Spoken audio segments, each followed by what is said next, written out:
Service holder হয়েও কেমনে মাসে এক্সট্রা 50,000 টাকা প্যাসিভ ইনকাম করা যায় সে সম্পর্কে আজকে আপনাদেরকে আইডিয়া দেবো। সো আমি একটা স্টোরি বলি, যে স্টোরিটা ইন্ডিয়ায় হয়েছে। একজন লোক সে বাইরে ফুচকা খেতে গেছে। সো সে ফুচকা খাচ্ছে, ফুচকাওয়ালার কাছে দেখতেছে যে তার কাছে কিন্তু ভালো সেল হচ্ছে।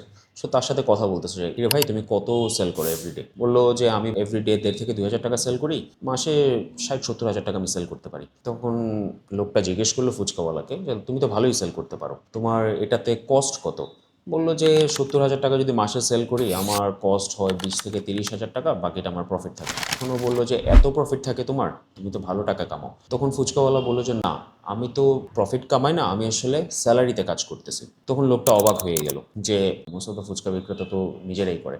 বলে যে না, আমার মতো আরও 2 জন আছে, আমরা 3 জন গুড স্পটগুলিতে বসি এবং মাসে অন অ্যাভারেজে এভরি পার্সন 60 থেকে 70 হাজার টাকা সেল করি। তো লোকটা জিজ্ঞেস করলো তোমাকে এমপ্লয় করছে কে? বলে যে আমাকে এমপ্লয় করছে এই যে আমাদের পাশে একটা সফটওয়্যার কোম্পানি আছে, এই সফটওয়্যার কোম্পানিতে একজন ইঞ্জিনিয়ার আছে, উনি জব করে ওখানে, উনি আমাকে এখানে এমপ্লয় করছে। তখন যে জিজ্ঞেস করতেছে সে আসলে পুরো গেমটাই বুঝতে পারে।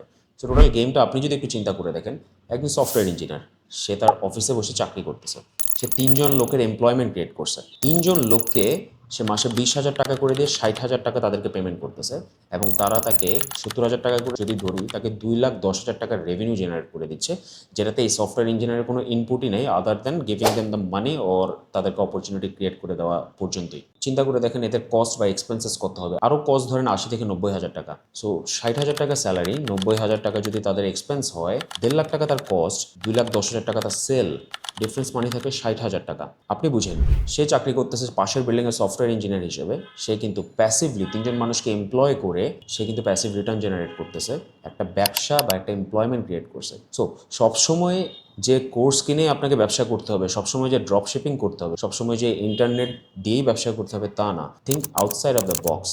আপনি কিন্তু অনেক রিয়েল লাইফ প্রবলেম সলভ করে আপনি কিন্তু ক্যাশ জেনারেট করতে পারেন। আই হোপ আপনি কিছু একটা শিখতে পারছেন এখান থেকে, নিজের লাইফে ইমপ্লিমেন্ট করেন। Let's hope we all do better. By.